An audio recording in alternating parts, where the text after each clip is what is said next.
Welcome to the party. I'm not here right now, but I want you to listen very carefully.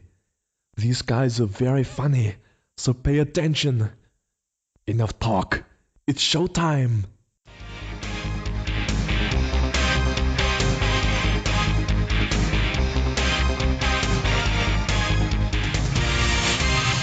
Hello and welcome to Bags of Action. My name's Steve and my co-host is Pete. Hello. This episode we're going to be talking about the 1991 film Point Break, starring Patrick Swayze and Keanu Reeves. This is the second in our salute to Swayze, as I'm calling Nice. it from now on. So, Point Break, it's directed by a very famous director now who's come under critical acclaim and has received all sorts of awards, and this is, of course, Kathryn Bigelow. Indeed, yeah. She did, I think, she did around the same time, Near Dark, vampire film, and she did, there was a police, was it Jamie Lee Curtis? Blue Steel. Blue Steel, that's right. Yeah. But obviously she's gone on to do Hurt Locker and Zero Dark 30, so kind of Oscar level director now. Absolutely. Yeah. So she did Strange Days as well, remember? Oh, yeah, she did. That is true. Which is an amazing film. Yeah. So she's got a really kind of abroad from doing, Jamie Lee Curtis cop stuff. She's done TV. She's done Homicide: Life on the Street. She did K-19, The Widowmaker, which is that sort of spy thing with Harrison Ford. So, these are big-named actors and big budget films, right through to The Hurt Locker. She's not done it sort of every year like Clockwork or every 2 years like some of them. But she's been consistently working, and, Zero Dark 30 was the last one that received a lot of critical acclaim. But this is going back a few years to 1991. Indeed. I remember the first time I saw this. I mean, I've seen this a lot of times.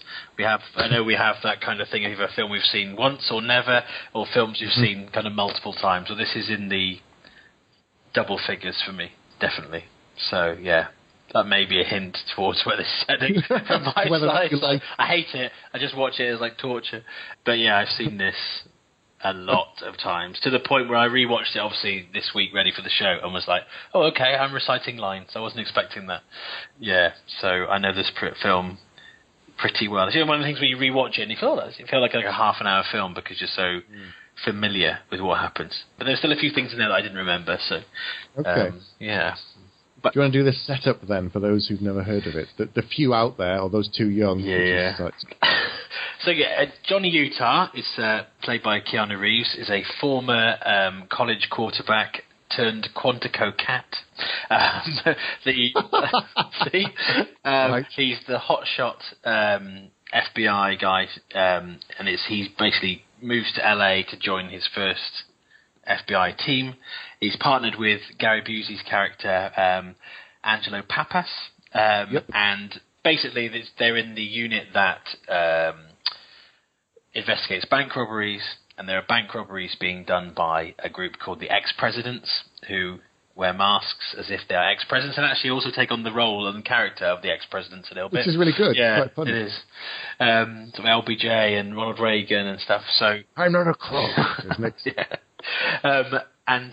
That's basically a story which has been told a million times before this and since. Essentially, it's the story of Johnny Utah, Keanu Reeves' character, going undercover because there's a link to surfing, and then the typical kind of quite likes the FBI life, but also starts to like the life that he's living while undercover. I think that's kind of broad strokes. And right from the beginning, there's a good shorthand for the film. These two worlds coming together, the crossing of the surfing and the shooting, because as the credits are rolling, you've got these guys surfing on the waves and the rush and the crash of the waves. And then the pouring rain, you've got Keanu running around a firing range as an FBI thing, shooting the targets and showing that these are hot shots. Yes, doesn't miss anything. It's a perfect score. Yeah. So it's probably the ultimate it's like foreshadowing within 4 seconds. So, okay. Because that's one thing I noticed in this film a lot, having watched it again and taken notes and stuff, is that everything, as a good screenplay should, I guess, everything happens for a reason. Every single thing that happens in this film pays off later without... I don't think there's anything that happens that doesn't pay off at all. It does open with kind of, again, two kind of iconic, very cool actors at the time. So, Bodhi is, I think, the one who's surfing these massive waves, and intercut with Johnny Utah, being amazingly good at shooting in the rain. And I know Keanu Reeves gets a lot of grief. I'm one of his probably people that would give him the benefit of the doubt, but you can see why they put him in a surfing film, especially around the time. It's just kind of straight off Bill and Ted. So it does kind of make sense. But he does look so young. Yeah. This film, I was watching it and thinking, oh wow, Swayze's got a terrible perm, like a blondie, but I just kept thinking Keanu looks like 12 years old, as if he has just come off the set of Bill and Ted. Yeah. So you've also got another favourite actor of mine that everyone probably knows more so from Scrubs. John C. McGinley. John C. Reilly. Isn't it? No, McGinley. No, John C. Reilly is. It's McGinley. You're sorry, you're right. Yeah. Yes, people know him as Dr. Cox from Scrubs, a man who likes to shout at people, and he's a bit of a hard ass. And in this film, he plays Ben Harp, who's a hard ass who likes to shout at people, who is in fact Keanu Reeves' boss. And they all say that he's pretty much a dickhead, and he pretty much is, really. And he's he's relatively one note, but it's a good performance, I think. So they talk about how the LA bank robbery division has the highest amount of bank robberies in the US. Yeah. And it's like, he's a real ball breaker. So he's showing Johnny Utah, Keanu Reeves' character around, and it's like, you're a real Blue Flame special, young, dumb, and full of cum. And it's a great thing when he finishes his kind of whole introduction, trying to sort of psych him out. He goes, well, I don't know why they put you here. We must have an arsehole shortage. And then almost straight to camera, Keanu sort of turns and goes, not so far. And it's just, and it sets the tone, really, that I think Bodhi is quite serious, but the other characters do they do rip into each other quite a lot. Yes, definitely. So you get a lot of shorthand really quickly.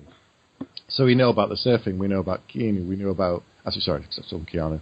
We know about Johnny, we know where he's come from. And then we get a very quick introduction to Pappas, who's doing a totally pointless training exercise thing. We have to jump to the bottom of a swimming pool and fish out a rubber brick. And he's like, I've been in the field 22 years. I'm no goddamn reason I've ever need to jump to the bottom of a swimming pool to fish out a brick whilst wearing a blindfold. How's that going to help do my job? And then he starts complaining, doesn't he, about his new partner. Some Quantico cat, some quarterback punk, Johnny Unitas, I think he calls him. And he's wearing the blindfold. Yeah. So he doesn't. And whilst he's having a go, Johnny turns up, and then he says, yeah, what do you think? He goes, yeah, I agree. And he looks up, takes off the blindfold, and he goes, hi, yeah, that's me. So, yeah, I'm quarterback punk. Quarterback punk, here I am. Oh, he's like, oh, shit. But there we go. That sort of 2-minute scene, we know what Pappas is like. We know that he's tough. We know that he's old school. We know that he's a pain in the arse, and he's been doing it all his life. Well, I think it's the whole thing they always say with screenplays, don't they? Particularly back in the days like this when films were like 90 minutes long, and now they're more like, 2.5 hours. Exactly. But it was always 10 minutes in, you should know who everyone is, what their motivation is, what the situation is, what the world you're in is, so that the rest of the story can just happen. And I think probably more like in 5 minutes in this film. It does get you into the story really, really quickly, and makes you care about the characters really quickly as well, which is really clever. So we... sorry, go on. No, I was going to say, I think we see this first time we see the bank robbery here, isn't it? Yes, the ex-presidents do one of their now famous bank robberies. So they're all wearing suits, they've all got their president's masks on, ex-president masks on, and they're in and out in very, very quick fashion. They only take money from the cash register. They say, the money's insured, it's not your money, so don't worry about it, you'll get it back. Don't do anything stupid, or, we won't have to hurt you. And then they're in and out in about 90 seconds. And that's it. 90 seconds. This is I think this is the 26th bank that they've robbed. And it does, it doesn't touch on it too much, but it's almost that, well, it's a bank, it's insured, so it's not, certainly at this stage, you don't feel like the people, they are, in danger, but they're not, this is someone who literally is going in, getting the money and gone again. Yeah, they never go for the vault. They've hit 27 banks in 3 years. And that's it. And no one knows who they are. They're ghosts. Someone says they're ghosts. They just do the job and then they disappear. But there's a clue. Because someone's bum. Well, Because there's a clue because someone's Bob. Yeah. Well, there's the other two. There's another pair of FBI agents who are complete arseholes. As always, which you always get in all these. So you've got to have rival partners that are arseholes. Yeah. They don't like Pappas. They think he's stupid and old school, and he's got a stupid theory. And he's just like, yeah, whatever.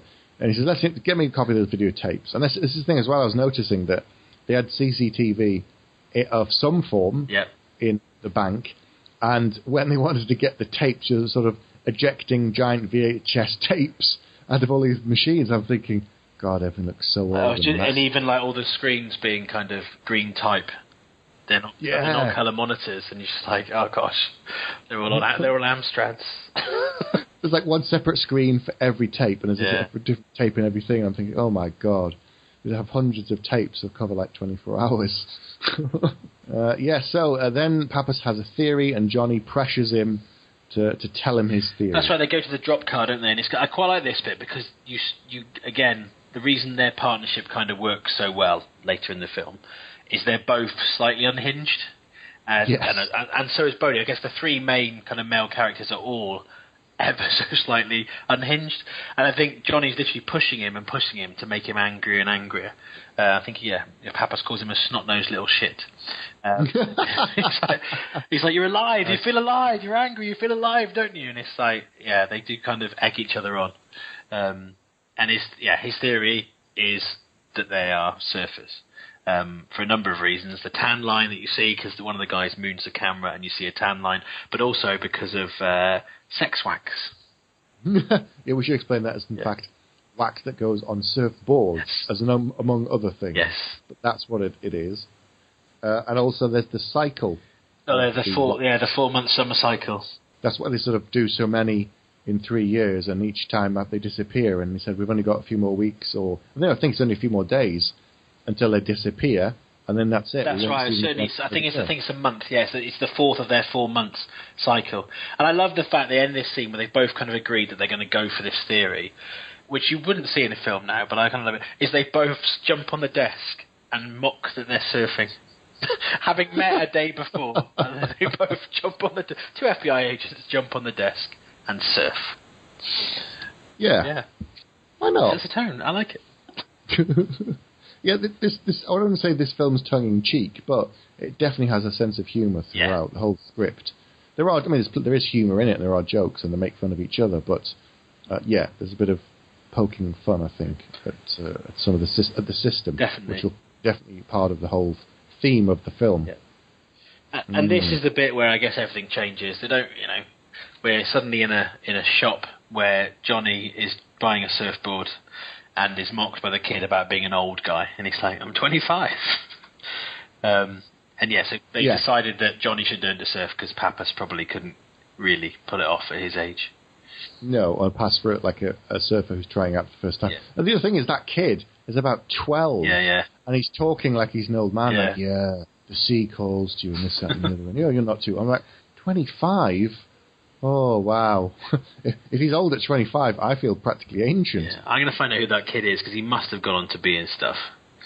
I'm going to find him and go and smack him. That's what I'm going to do. It's good. Nice change from me wanting to smack children on this podcast. I slated a child actor last time, and it's your turn this time. That's fine. Yeah, he's got it coming, though. For saying we're old 25. That's true. Cheeky little sod.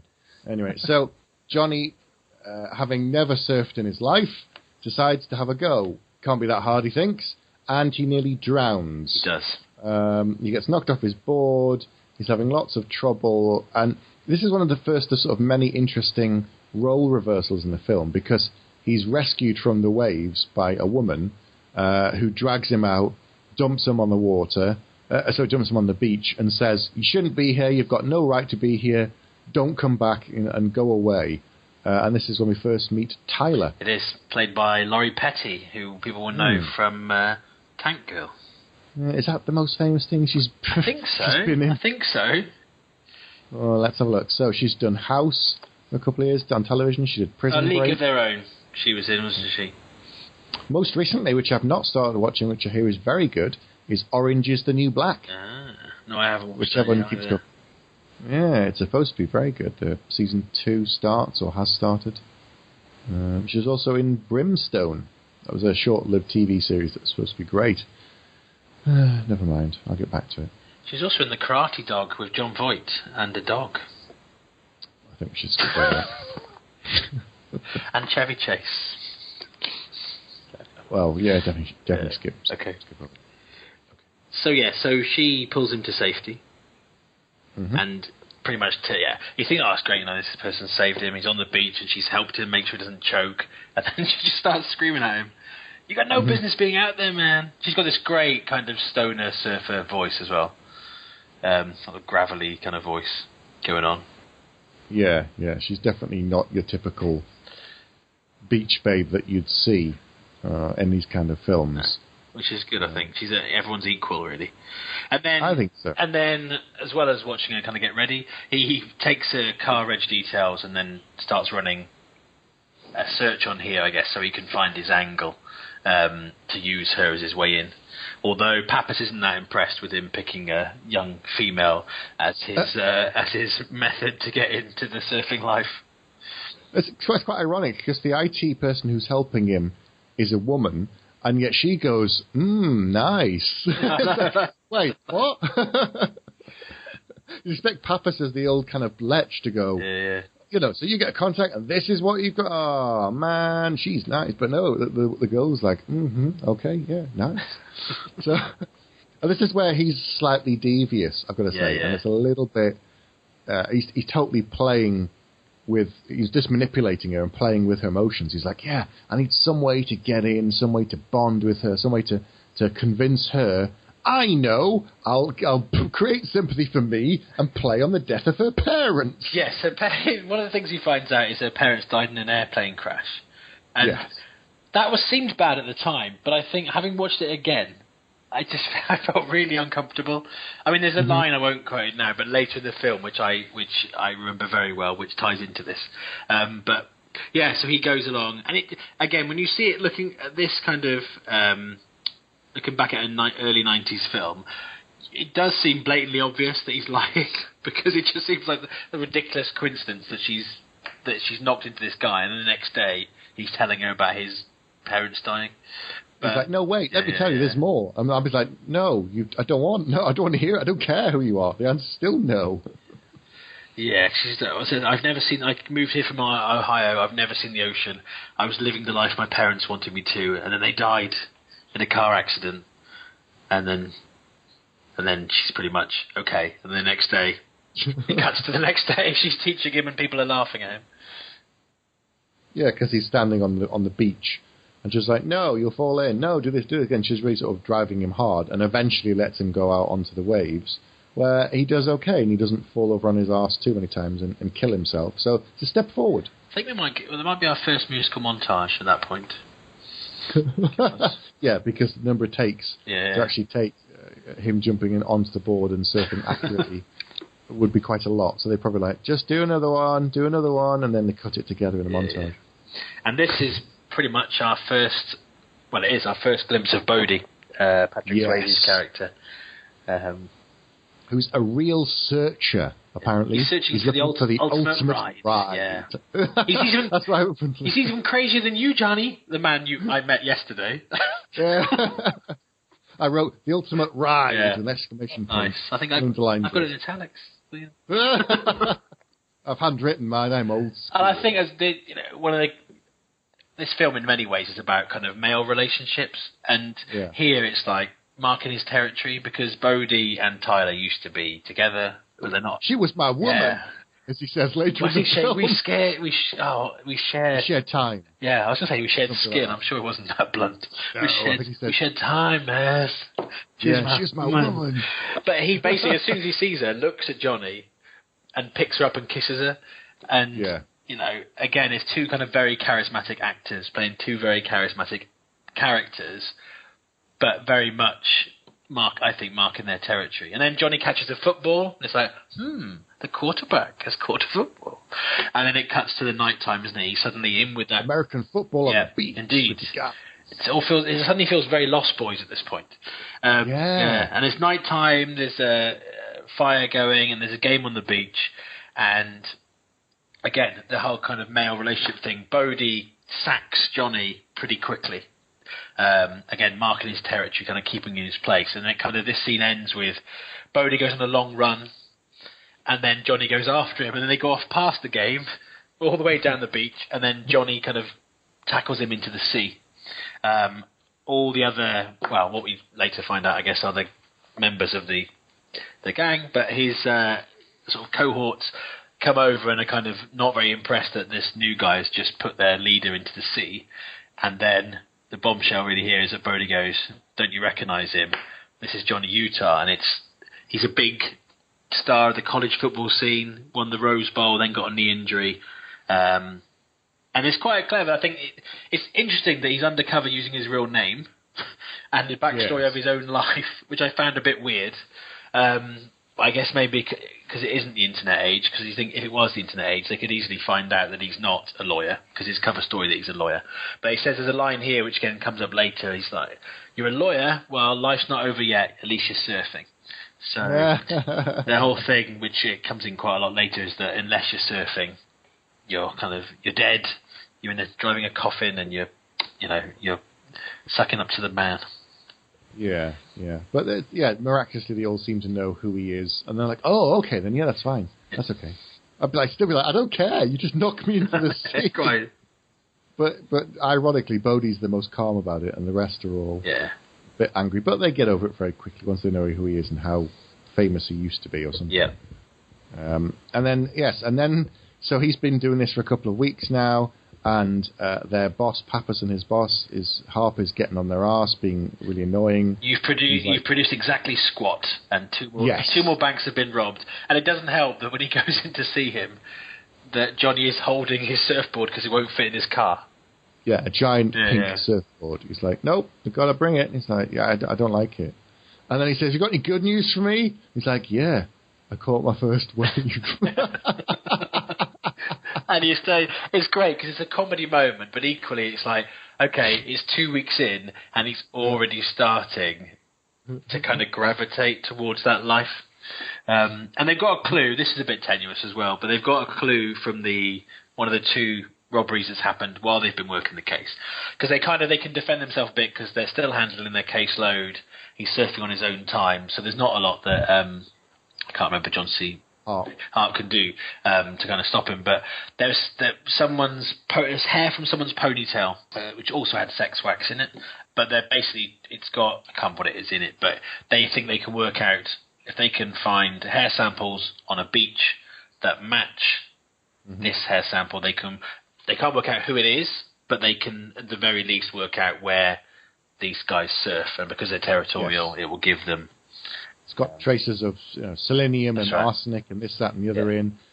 But this is science. This is hard science. This is CSI in 1991. If this was done now, which sadly we may actually get to see because, of course, we know they're doing a remake of... La la la la la. But we won't talk about it. Having heard who's been cast as Pappas this week as well. Anyway, let's not talk about it. At the end. All right, so if it was done today, which it might be, they could do a whole 20-minute scene with zooming into the hair and feeding it through a machine and a whirly thing and a blah-de-blah. Whereas in this one, once they've collected... first they have to look at the hair sample and show you different types of chemicals in the hair. And they come to the computer room, and oh my God, the computers are enormous. They're these giant things strapped to the wall, not quite with the tapes going round, but they're huge. And then she's going, look at this. And it shows you a graph on a screen. And it's 3D as poorly as 3D can be. It colours. And it's like, wow, look, there's this and this. Ooh, okay, now we just need to match that. And he says to Pappas, "You buying this?" "No, but, let's have a go anyway." Yeah, and then them going out is another kind of comedy moment, really, because... it's just bizarre. And they start going up to people on the beach. Pappas cuts the guy's hair at one point with a pair of scissors. They pretend there's a bug caught in the guy's hair. It is, it's a bizarre... but again, I guess it shows the two guys' friendship kind of growing as they're working together because they're so isolated from everyone else at the FBI the But kind of did you think at that moment, Johnny, when he did the whole dude? Yeah. He just slipped into Bill and Ted. He did. I suddenly thought I was watching the film. And I thought it was quite clever because I remember when this came out thinking that's what he was going to be like all the way through it.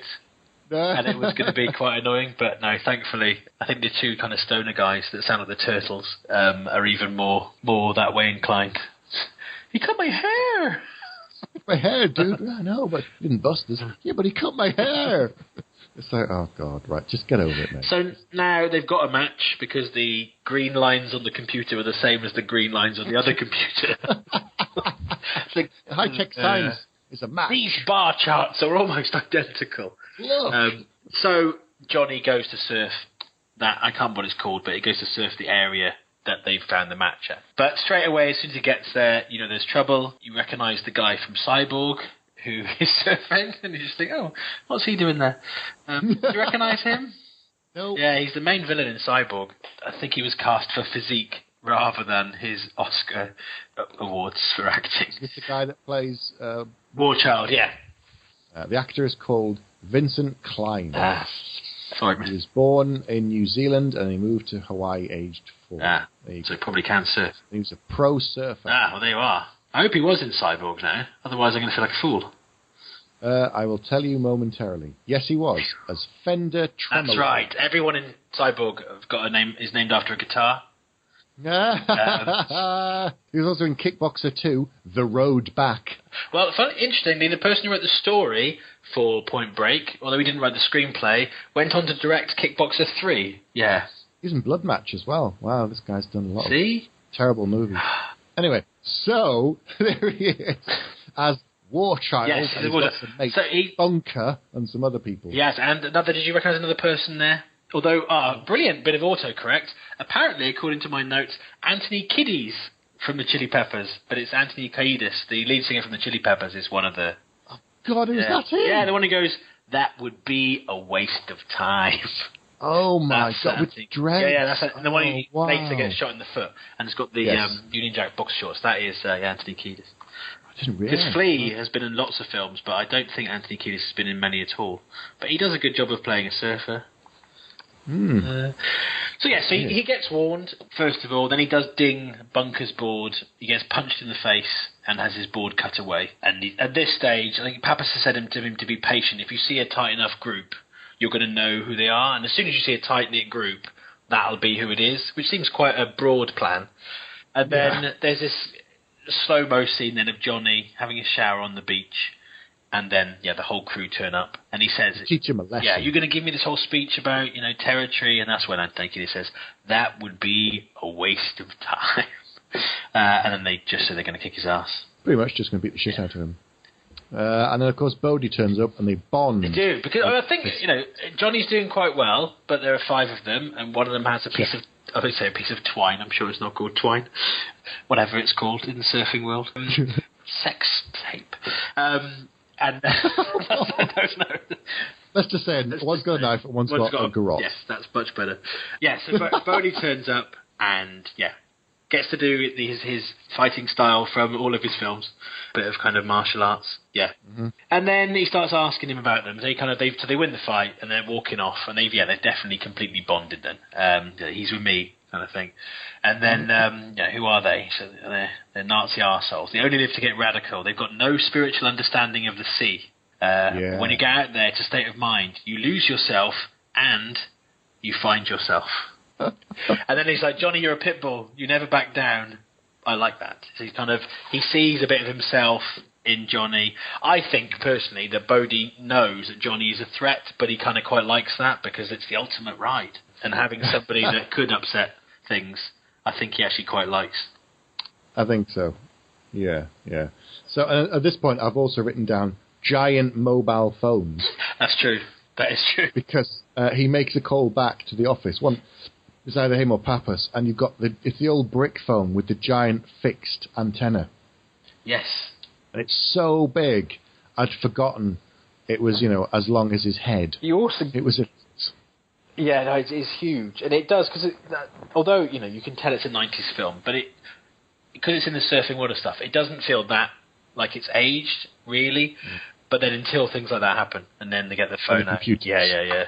Definitely. Yeah. And also here, this is when you start to get the running theme that whenever Pappas is in a situation he has to cover for himself, he's always lost his dog. Yes. It's brilliant. I love it. So he comes hurtling down the steps, doesn't he, to help him, and then sees he's with Bodhi, and it's like, oh shit, he's undercover. Okay, and he's like, oh no, actually, he doesn't do the dog thing here. Sorry, that's later. He does the. No, he does it here as well. No, it's the guy's nicked his car stereo. Oh, is that what it is? Yeah, then they say, there's some guys down there you might want to talk to about it. That's right. Oh, brilliant.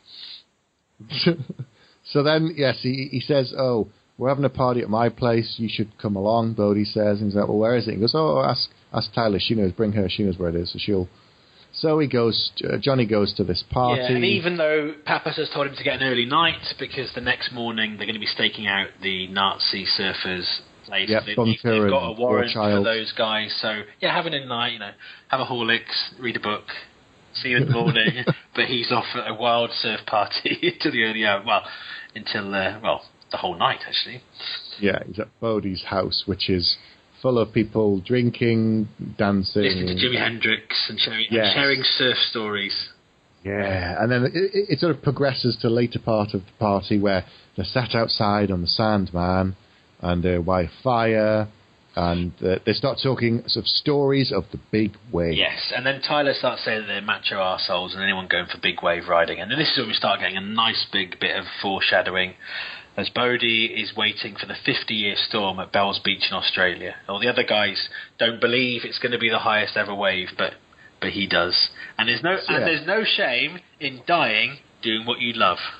Yes, that's right. So they'll talking about this, the joy of the sea, the cycle, the 50-year storm, and there's a real kind of religion of the waves, how they're not just people who go and get on a bit of plastic and go on the water. There's more to it. There's more to this. You're connecting yourself, man, to the waves and Mother Nature and a way of life and spirituality, and that's why Tyler sort of says, yes, macho bullshit. Yeah. Seeking out something you want, could possibly kill you, and then doing it anyway. And then I think Tyler kind of starts to warn Johnny, doesn't she? They kind of takes him to one side and says, you don't have to end up like them. Bodhi can tell you're a kamikaze. So it's all these great descriptive words for how crazy everyone is. And then Bodhi walks in and goes, Johnny's got his own demons. And then it's time for a night mission, surfing at night. Yeah, but I'm not even sure what he meant. No, I don't know either. And I haven't watched the film through recently. Yeah, at that point, I thought demons. Well, if Tyler had said it, you'd think it'd be about his parents. And is it because he did his knee in? I mean, I don't know if it's because he regrets the fact that he did his knee in meant he couldn't be a footballer. He had to be a lawyer, and that's bothering him. Or maybe it's just because he sees that Johnny's got this wild streak and that something's driving him. That is a pit. So something is making it. Something's driving him, whatever demon it is. So maybe he's just sort of recognised that there's this spirit in Johnny that's like him. But they've got different things driving him, so he doesn't know what it is, but he's okay with that. Yeah. He accepts Johnny for who he is. Yeah. So they go night surfing, which I guess would be frightening anyway, but particularly if you've been surfing for a couple of weeks and you're not very good. But here's the good thing now, remember? They light a fire on the beach. Right. Safety note. I'd like to raise a safety note. You know what I'm going to say, don't you? No, go on. Okay, safety, kids. If you're out there and you're going to go onto the beach at night and have a fire, great, no problems. Sometimes, I admit, it can be difficult to light wood, so you take some lighter fluid. Tip, don't take a knife and jam it in the middle of the bottle of lighter fluid, then squeeze the lighter fluid out of the middle of the bottle, because you're likely to set yourself on fire and then try... I was sat there going...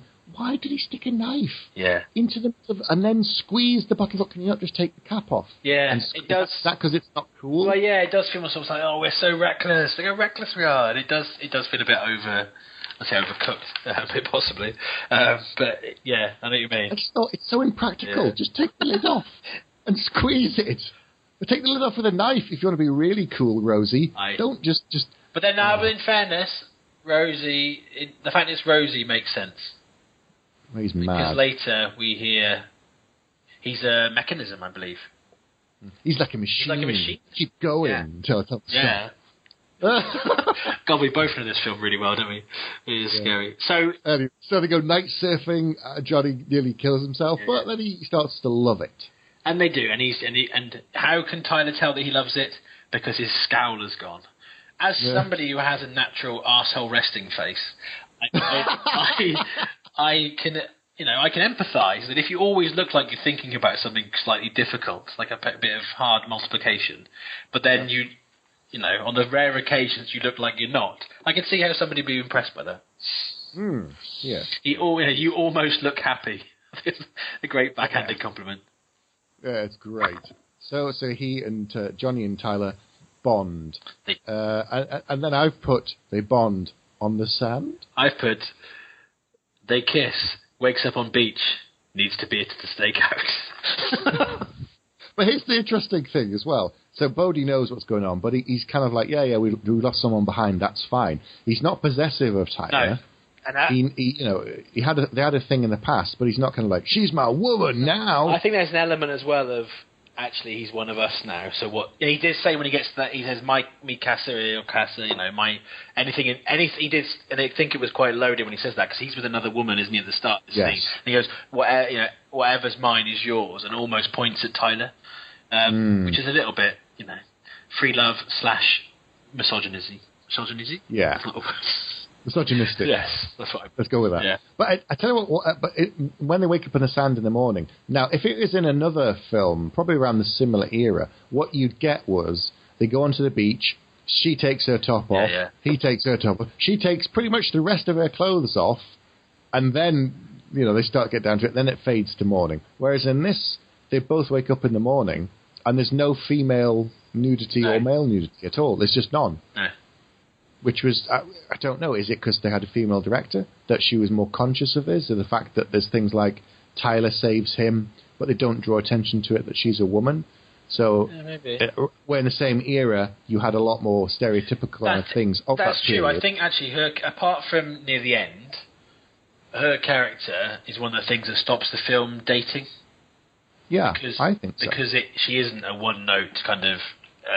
again, apart from near the end, she's not really a damsel in distress. She's one of the guys in a way. Yeah. There's another point we'll come back to about that later on in the film I want to mention, because a damsel in distress and a woman in danger who just screams, and that's not something you want to just sort of breeze by, especially in this film. No. And okay, it's the next scene, I think. Okay. It is actually, go on. Yeah.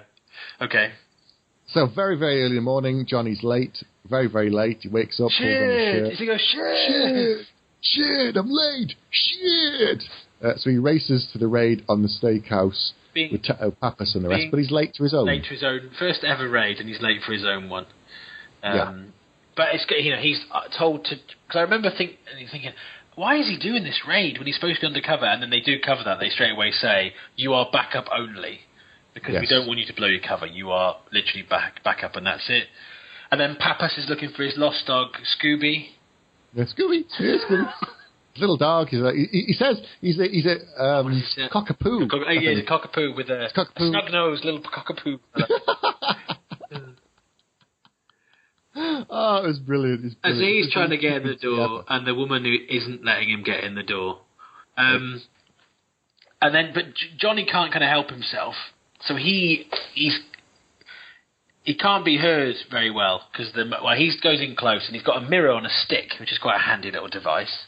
And he looks in the window, sees Anthony Kiedis from the Chili Peppers, who's lying on the bed, banging the bed to some music with some Union Jack shorts on, and then starts to realise that they're getting lots and lots and lots of machine guns out.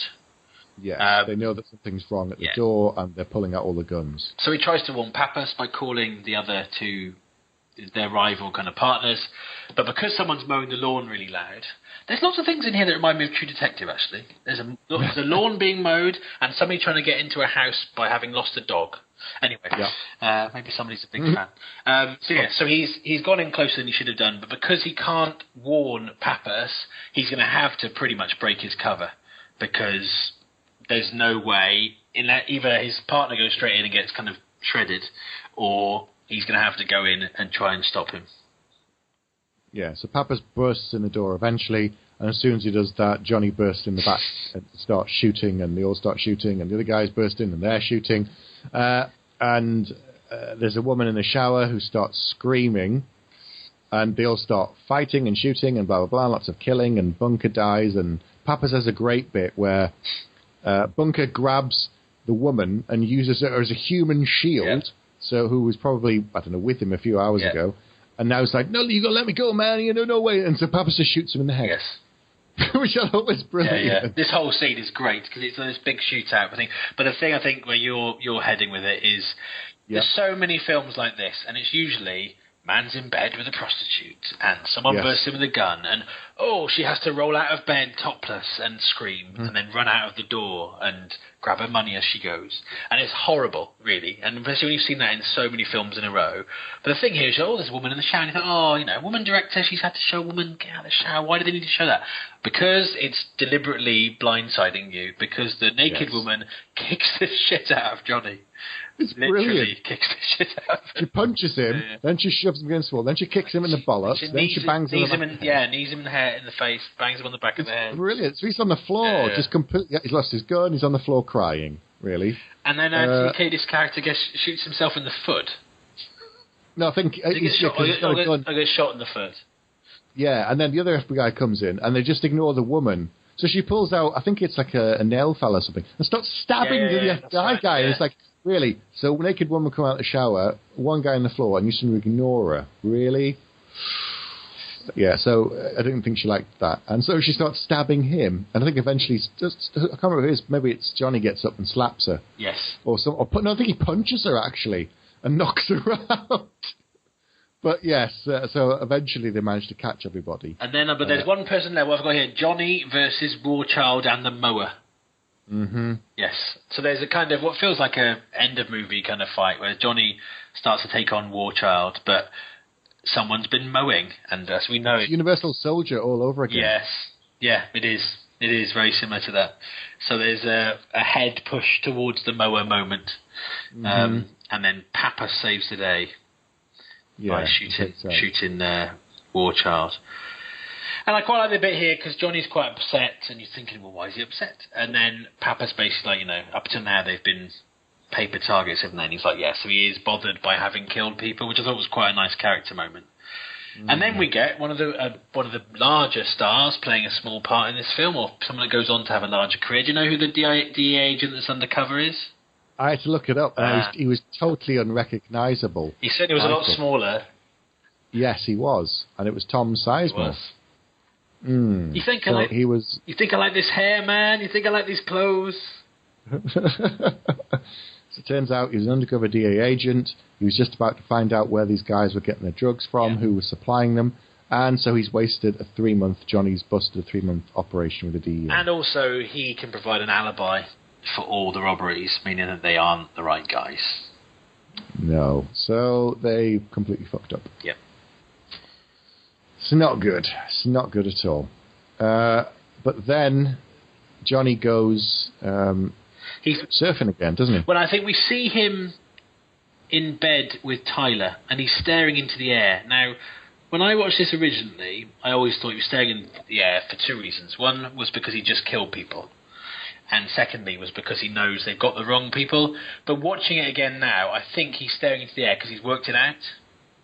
Right. I think he's starting to think, well, if it's not those guys, it's a close-knit team.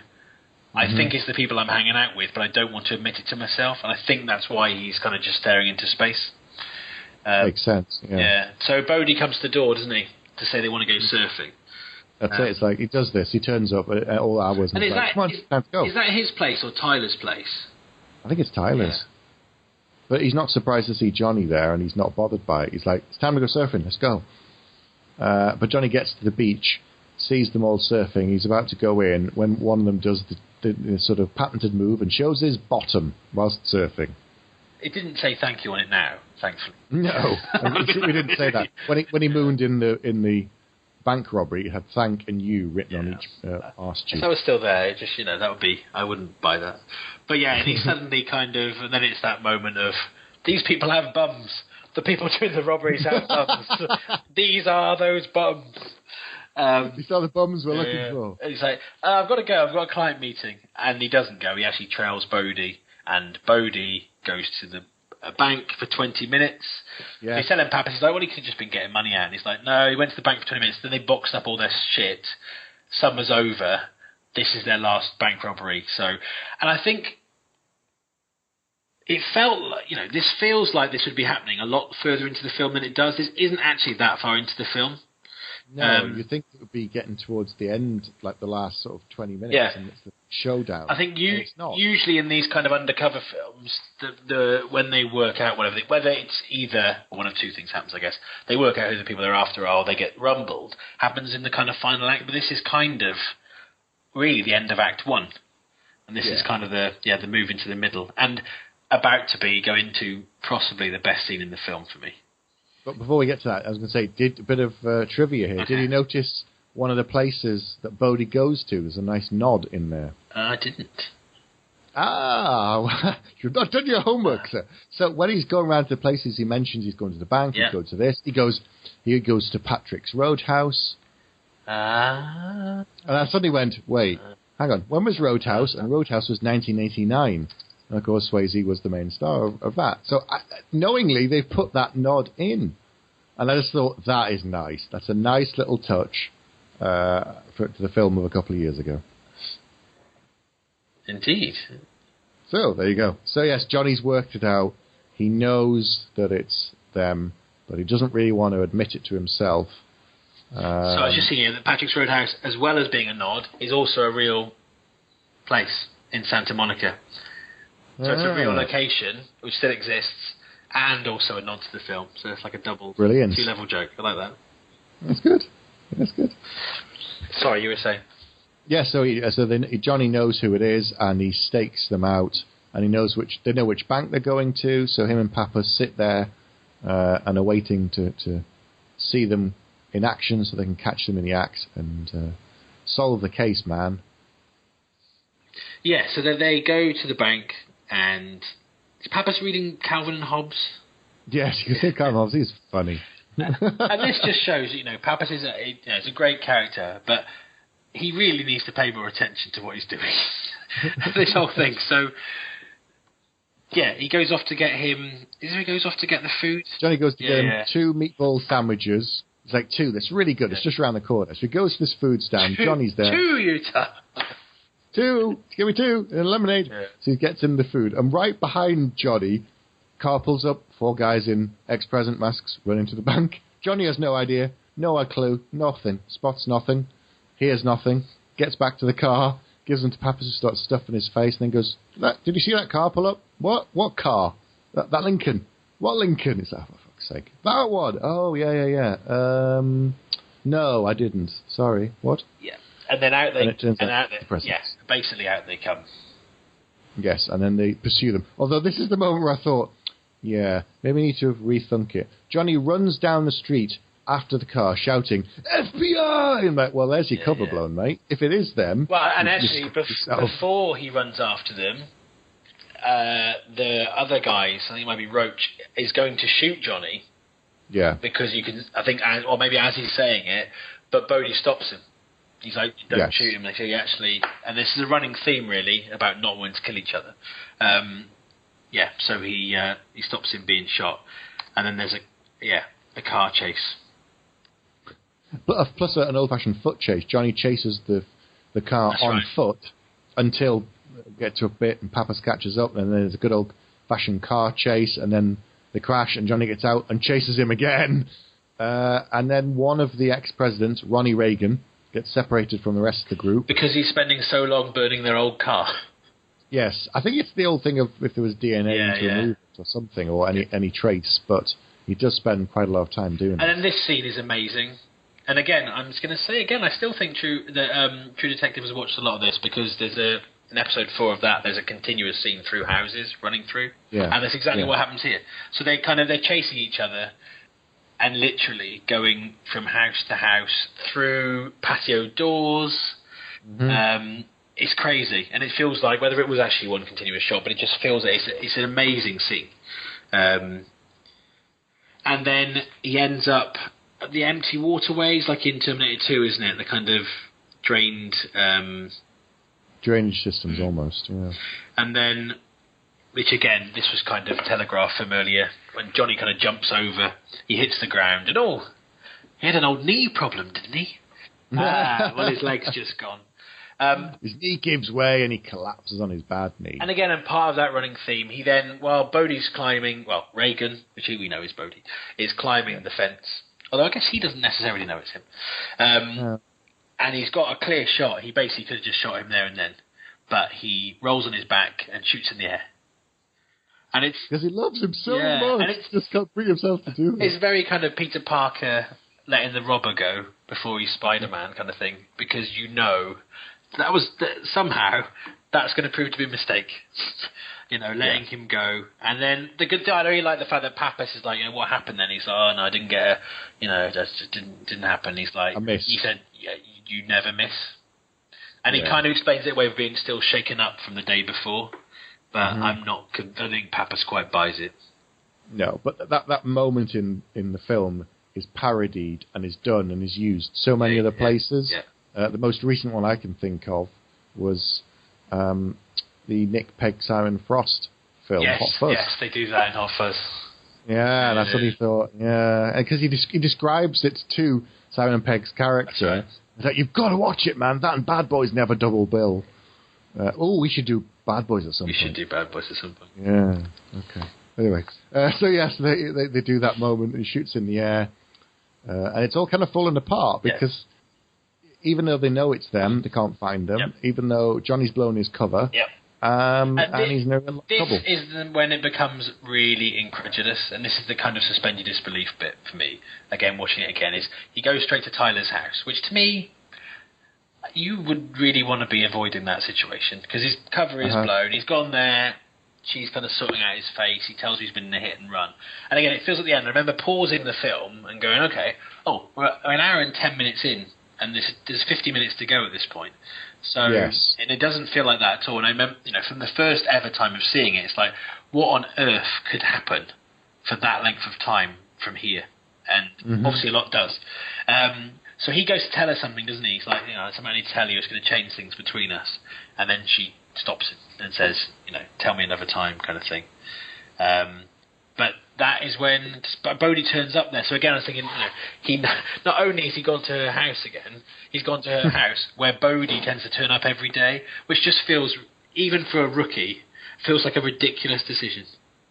Yeah, I mean, if he told her the truth and then just sat there with a gun, waiting for and I guess maybe that's what he was going to do. I suppose the fact that he did go to tell her, maybe he thought this is the last time I'm probably going to see her, and he's really going to have to say goodbye. But he doesn't. He wusses out. Yeah. Yes, so Bodhi turns up and says... no, he says he has a plan to deal with Johnny. Oh, that's right, because we see him before he gets there, and the other guys are like, he's an FBI agent. They're all scared, or they want Johnny killed.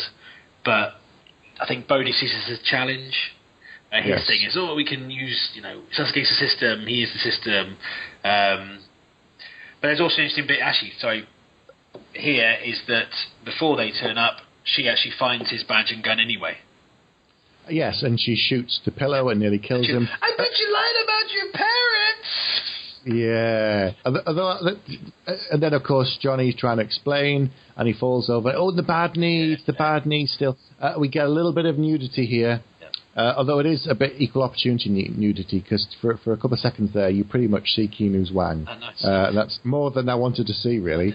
But, yes, you get to see her bottom and his wang. So, yes, that's it's all gone wrong. The last sort of shred. It's almost like she was the last thing that was keeping him to that old part of his new life. That even though he knows it's a lie, he was living a lie. Yeah. He was obviously buying into it. He was obviously finding some peace in the surf. Maybe not the full culture of killing yourself doing something you love by surfing, but she said, you almost look happy. Yeah. And therefore it's clear that the FBI isn't making him happy, and this was. But now he's cut his last thread because Tyler's found out and he's in trouble, and she runs out and leaves him there. And we've got then him leaving messages on her answer phone over and over. And this is the bit where the guys are shooting up at his house, which again makes me think that if you're undercover, the people even though they weren't people he was investigating, they were kind of part of his route in, you really shouldn't let people know where you live. No, it's a bit weird. So yeah, Bodhi turns up and says, "Come on, got something new." And it's like, "Are we surfing?" No, it's something else. You're going to love it, man. At that point, I remember this scene was coming up, but I thought I wouldn't go anywhere with them. No. I would have, I don't know, said, "Oh, I just need to go to the toilet and get the gun or get your badge or something." But no, Bodhi wants to take Johnny skydiving. Yes. And this is a weird scene, and I still like it, but I flip-flop on it a bit as kind of, is it...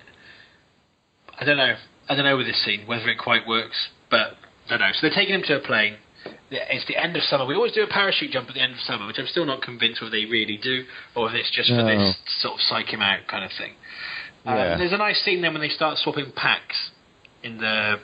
So, you know, he wants to know who packed his chute, he doesn't trust Bodhi, and then it kind of... You know, they're all kind of talking around the real situation. They don't admit that they know who he is. He doesn't admit that he knows who they are, but it's kind of... They all kind of know. Yeah, the undercurrent is there. Yeah. And then Johnny's getting annoyed and he says, "Are we going to jump or jerk off?" Which I've written down. Thankfully it was jump. Six guys in a plane. I'm glad they all jumped. Yeah, it would have been a very different film. I think so. So they all jump out, essentially, and he... It's an interesting thing, I suppose. You do kind of see the bond between them is still there, even though they know who he is and he knows who they are, which is the bit that I'm still a bit... But it's the bit where they all hold hands and he's the final one to join the circle and holds hands with them. There's a bit of that disbelief thing. I was sitting there going, really? But at some point, he can't really do much about it. He's jumped out of a plane. It's a little too late. There's no guns, there's no badges, there's nothing. And he starts to buy into it. Like there again, it's the joy and the spirit of the jump. And I mean, if you like that kind of thing, like adrenaline rushes, whatever's going on in your life, bad news or anything, you jump out of a plane, you're going to get caught up in whatever you're doing at that moment and focus on it. And he does, and he starts to love it. And actually, if he doesn't hold hands to them, he's not going to make it. So there's also a bit of survival in there. But it does. They're all smiling at each other still, which I always find interesting about this scene. I always thought at this point they would try and convince him to say, "Look, we know who you are, you know who we are, but why don't you come with us? Look, you're not happy, but you could do what we do, you could be one of us." I almost thought that's what Bodhi was going to offer him. But even though then he'd say, "Look, either you come with us," and if he'd say no, I'm like, "Okay, I thought you might say that, but I'd hoped otherwise. Here's my insurance plan." But he doesn't. Yeah. They don't do that, which I don't know. It wouldn't be a normal thing to do. That's why I kind of expected it. But I think as well here is that I think later someone says it's only a game to Bodhi. Yes. And I think the fact is everything is a game to him. So this is just another... His view on life is just about the ultimate ride. It's about challenges. It's about... So it's a very different outlook. And what I do like about this film at all times is they're true to all the characters. They never kind of shoehorn it into what you'd expect this kind of film to do. They do what the characters would do. And you get a great kind of... Who is the most crazy? Who is the most macho? Is it Johnny? Is it Bodhi? Because you pull the cord. No, you pull the cord. No, you pull the cord. 10 seconds.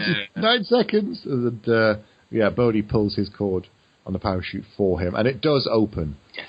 And I thought, it's not going to open. It does. And they all land in the water. And they're all okay. Oh, there's a nice juxtaposition here. Because then I can't remember the name of the guy with the very neat beard. But he's like... Here you go, Johnny, just step out of here backward. And they're still kind of treating him properly, if you know what I mean. They're not, they're still showing him how to get out of his chute and stuff. And it's really interesting how they do that. And then things change. There's camaraderie, but only really on the surface. Because Bodhi takes him to a van to see his insurance policy, which is Tyler in her underwear, tied up, being looked after by Rosie. Who will slit her throat if you don't comply. He's a machine. Yes. He's a mechanism man. He'll just keep going and going. He'll stick her like a pig and make sure he doesn't get any on his shoes. Yeah. Okay. And at this point, Bodhi's like, I hate violence, man. I hate violence. I could never do this. She was my woman. It's like, I'm not really buying this. If I'm honest. Because, Yeah, I wasn't really buying it. The fact that, either that he's sort of saying, oh, violence is just a tool. We never actually hurt anybody. We just, he gives this whole speech, doesn't he? Yeah. About the fact that they never actually use violence. They just, it's later on actually, but he talks about it being that you just frighten somebody and then they do what you want. It's like dog psychology. It's like dog, same as psychology as dog. Show no fear. You don't have to cause them any pain, because if you show that you're strong, it projects strength to keep the peace. Yes. But then, of course, he's then got and let Rosie tie her up and put a knife to her throat. So he's not willing to do it himself, but he's willing to be a part of it. So, yes, I didn't really buy that either. And off they go to rob a bank. 90 seconds. Yeah, so they'll put the masks on, they'll put the suits on, and Johnny's like, yeah, sorry, mate, you don't get a mask. I guess we're out. And the tone then changes, isn't it? I mean, you can kind of expect it to happen, but they walk into the bank, and they're all a bit more on edge. They're throwing their weight around a bit more. You can tell they're all a little bit different than they were before. This is going to go wrong. But they make sure that Johnny's on CCTV. They kind of hold him up to the camera, pretty much. Like, smile. So that his career is over. Which, again, twofold. One, because it stops him going after them. Two, because they want to cut him free. Make him like them. If you buy into the Zen side of things. I don't know, and he keeps saying, he hates violence. And then this is when it all goes completely wrong. Because Bodhi, as Reagan, sends them to the vault. Which they never do. They never go to the vault. They always just grab the money in the cash register and go out. And see, I'm not totally sure why he did it either. No. Because he wants to get away. He wants to go on and live this life. It's blatantly clear that he does. And yet, he does a massive risk, takes a big risk. It's not as if the money that they had was taken away. They've still got it. So they haven't lost and they're short. So I'm still not sure why he does it. No, it's not as if... we can only do one bank now, we usually do two. That would have made some sense. But no, it was almost like, I don't know, it was... It's the end of summer, it was the last bank anyway. It just feels like he feels invincible almost, and this is another challenge. And he's always showing off to Johnny, again, having seen this numerous times, I still have never quite worked out his motivations. Yeah. Or whether he's just slowly unravelling. Maybe. But there's a moment in this scene where obviously things go wrong because there's a guy on the floor who's a cop. Yep. Undercover.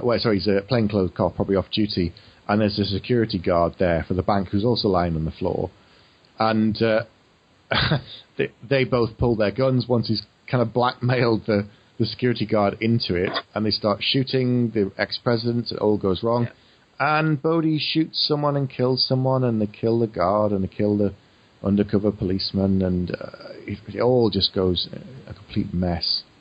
And it's weird as well, because the youngest guy gets killed here, and it's still quite upsetting. And I'm again watching it again, I was like, I'm quite upset that he's dead.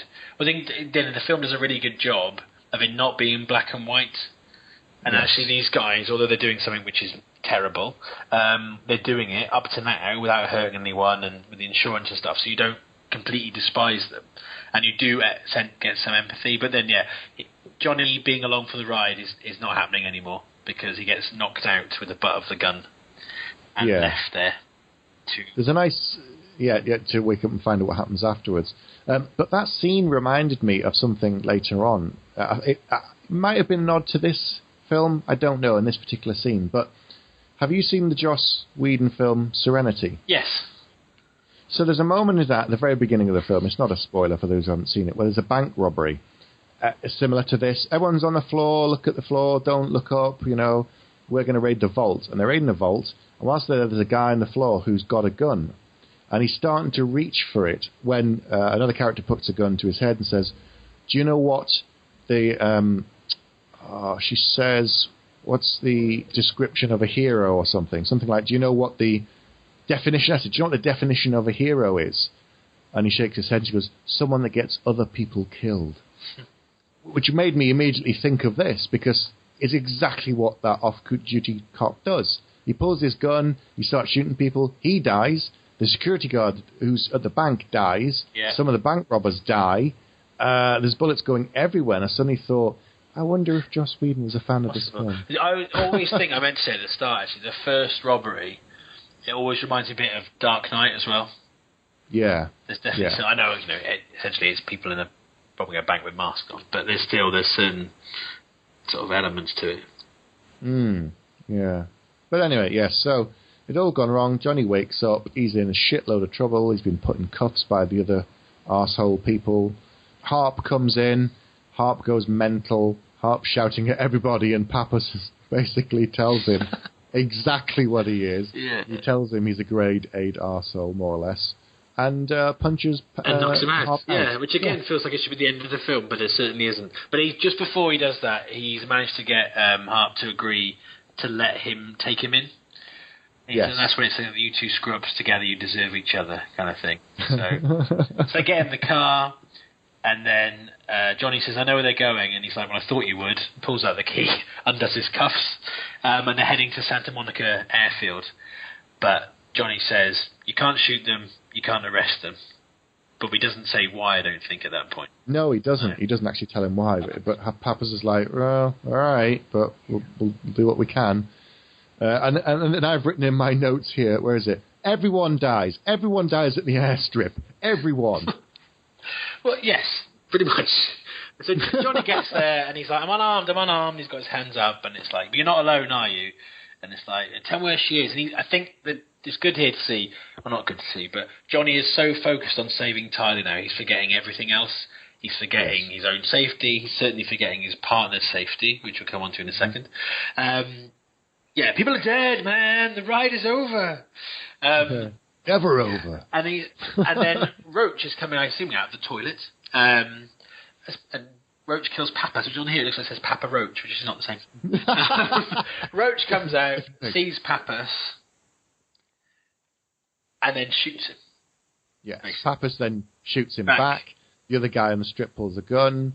Bodie's like, no violence. Pappas shoots the other guy dead. Yeah. And then Pappas has got a shot on Bodie.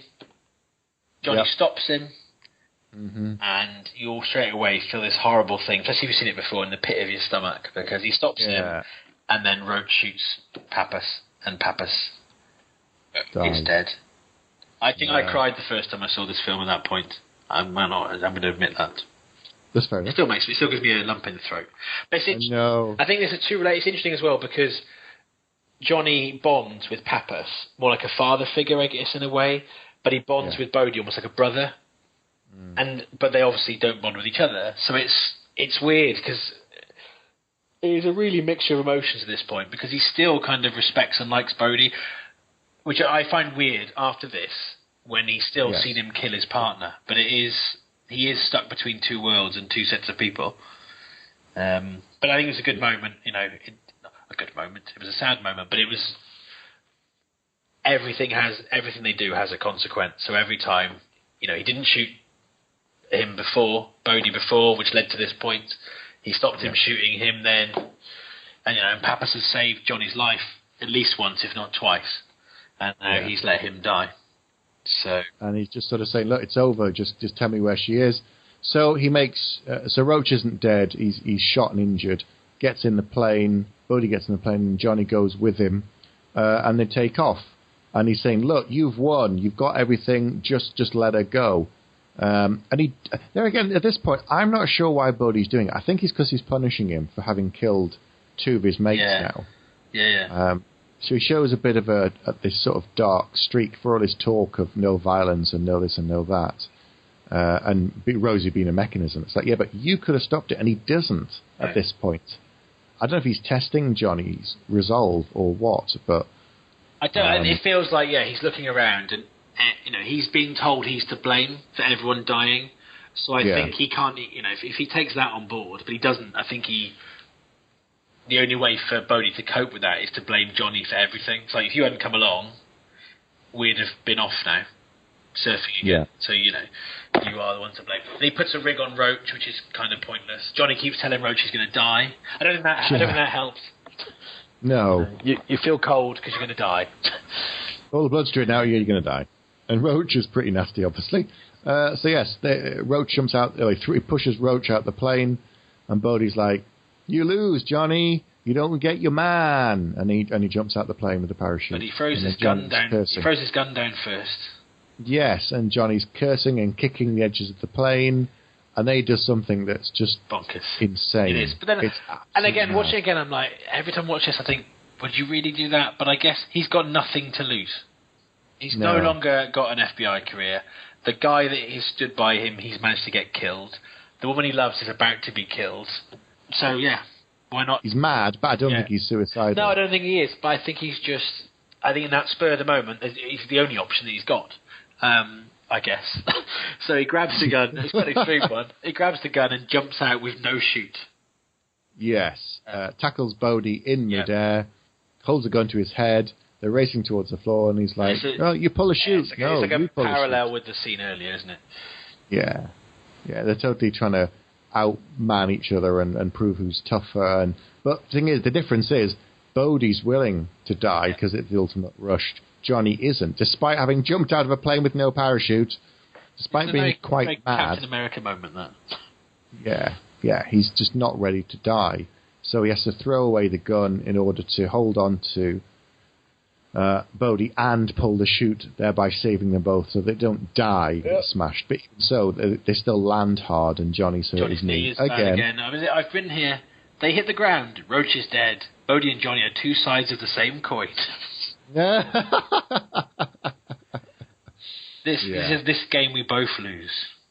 Yeah, but Bodhi does finally keep his word because he radios Rosie and says, "Let her go, man." But I think as well, he said before, what between me and you is going to go right down to the wire, and I think maybe, literally and figuratively, when they hit the ground, that is the end of the road.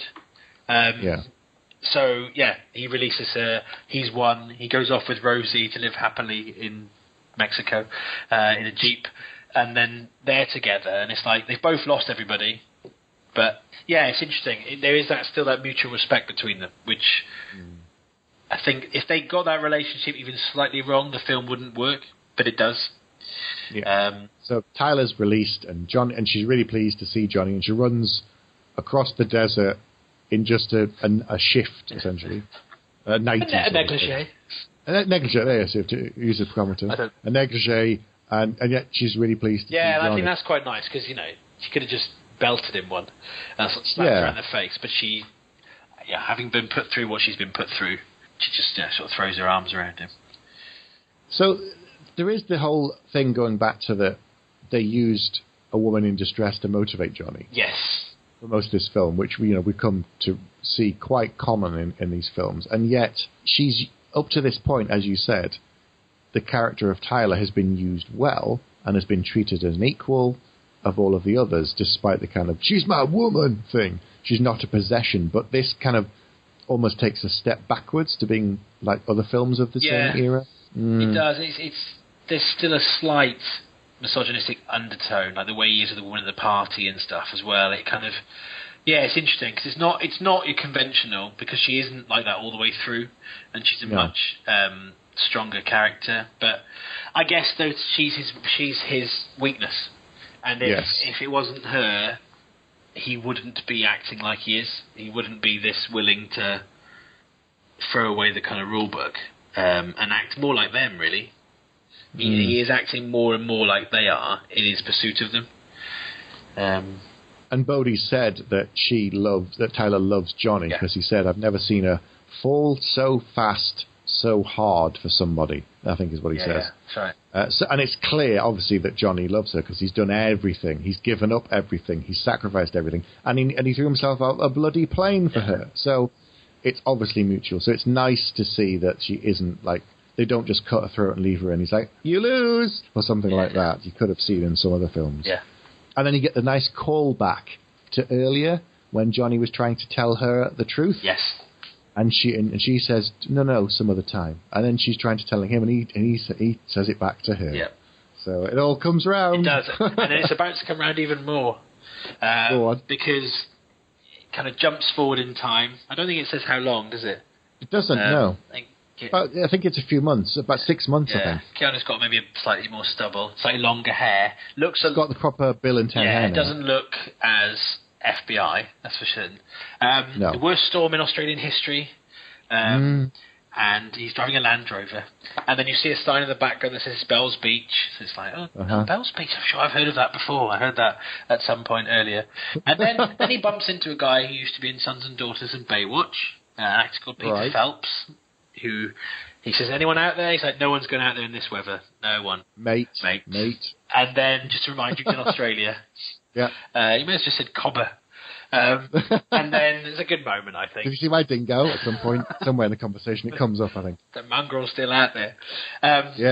Just got to say, have you been to Uluru, mate? Yeah, something just to, all these signposts to show you that we're not in America anymore. So he drops the Reagan mask on the beach. At the foot of Bodie. And he's been tracking him everywhere. He's great, it's like, I tracked you here. Fiji and this. And I found an unclaimed piece of meat that must have been Rosie. Lost a knife fight, did he? And it's the most kind of macho moment of the film, really. I knew you wouldn't miss the 50-year storm. Are you still surfing, Johnny? Every day. So it's like he has become. He is a different man. He has been changed by the experience. And I won't go down without a fight. And they start to fight, and they do. And then it's great. Bodie gets the upper hand and is pretty much drowning. Johnny's got his head under the water. And he's pushing his head down and down and down. And again, first time you see it, you think, oh dear. And then actually, Keanu Reeves has gills, and he's also very able to put handcuffs on underwater. So he's handcuffed him. So he pulls it. When they come up, he's actually handcuffed Bodie. So whether he kills him or not, it doesn't matter. He can't drag a dead body out into the waves with him. So that's it. He's like, game over. I've won. You've lost. You're not going out there. Yeah. That's it. You have to pay for what you've done. And then the helicopters start to come in. The police start to come in. So you know that, because I remember thinking first time watching, he's obviously not involved in law enforcement anymore. He is. This is still a proper investigation. He's still got whatever's happened before, he's got the backing of, at the very least, the Australian police, and he's going to take him in. But Bodie, just let me have one last wave. I can't go anywhere. I just do one wave, and I'll come straight back, and then you can take me in. Come on, compadre.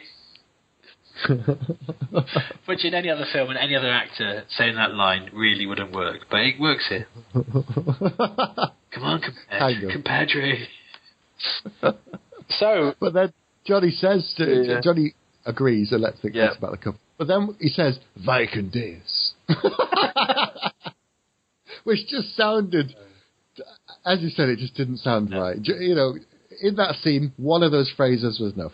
2, jump the shark. Pushed me over the top out of the scene and into the just kind of moment. So that's it. Bodie goes out, catches the wave, and it's pretty clear that he can't cope. The waves are so big. Yeah. The storm is this 50-year storm, and it is the ultimate rush, the ultimate wave. But it's too big even for him, even for all his talent. So the other you see him come off the board. The Aussie policeman's like, "You let him go! You let him go!" And he's like, "He's not coming back." Oh, he's. No, I didn't. He says, I think.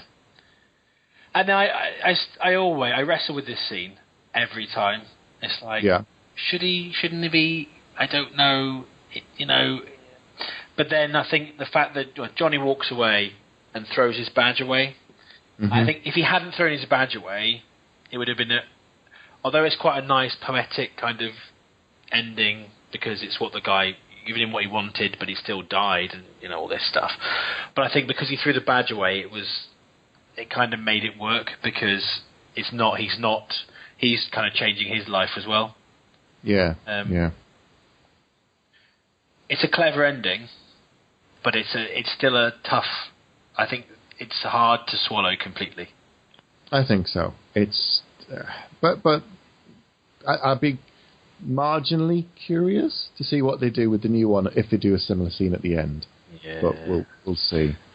So that's kind of it. And Johnny walks off, and that's the end of the film. Credits roll. So looking back, I think taking a step away from the sort of the surfing and the macho bullshit, and you look at it at a sort of higher perspective, then there are a number of themes running all the way through it about society and limits and conforming and the system, man, because he talks about how he wouldn't survive, and the reason they were doing this, Bodhi and the others, was that they want to live. They don't want to grind along like everybody else. They don't want to just be drones.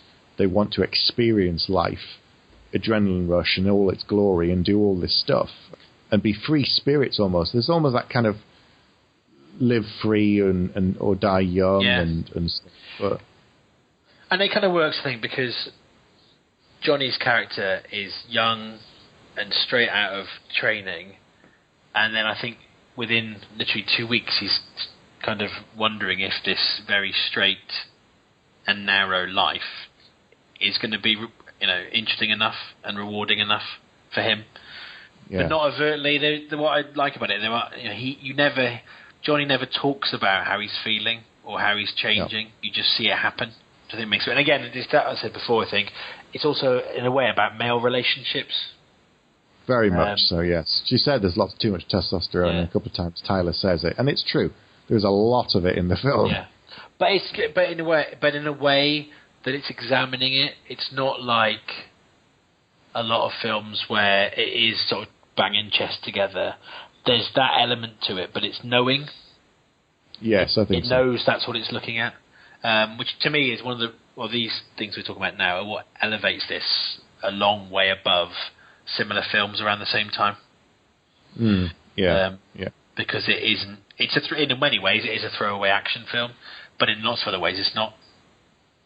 Yeah, it examines the issues of masculinity, society, rules, conforming, doing what you love.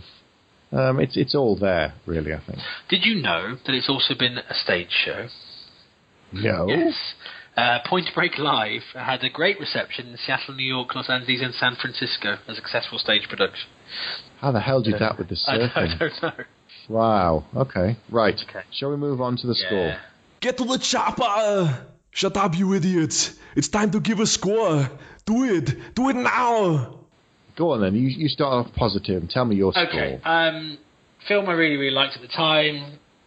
Two of my favourite actors at the time, or certainly personas together in a film. It was nice to see, although he's top billed, it was nice to see Patrick Swayze in kind of the second role. In a way, love all the character stuff, love all the interplay, love all the lines. Despite the fact the writers haven't really gone to do much else, it's really well written. It's like a Shane Black film with slightly more thought. So, and I liked it as much as I did before. I liked every minute of it as much as I did other times. So I'm going to give it a 5. Wow, that's epic. It's up there. I think it's possibly my favourite action film that doesn't have a supernatural or an alien or it's not far behind Predator for me. Oh, wow, okay. So yeah, I'm going to give it a 5. Epic. It's been a while since I've watched this. I did enjoy it this time round. I wasn't sure if I would. I did get to that point about an hour in like you, and I thought, oh, so this is kind of ending. I thought there was more to it. Maybe I'm getting confused. But then it steps it up and changes gear and just goes in a totally different direction. So it did surprise me. I think it was a really good film. And there were some issues with it. So for me, it's a good film. It's definitely worth seeing again. It was ahead of its time in lots of ways, and it does explore some interesting themes if you look past the kind of the macho bullshit stuff, which they draw attention to anyway. So I'm going to give it 4 bags out of 5. Which, I think that's fair. I think that's fair. It's not a bad average. No, it's pretty good. So that's it for this episode. Thanks for living. Thanks for living. Thanks for living, everybody. The ultimate wave. Thanks for living to the edge. Thanks for taking it to the wire. That's it. You got to live, man. You got to live. You got to embrace. Yeah. Ultimate ride. Anyway. Good night, everybody. Good night. You have been listening to Bags of Action. No bullshit. You'd better stick around for the next episode, because if you're lying, I'll be back.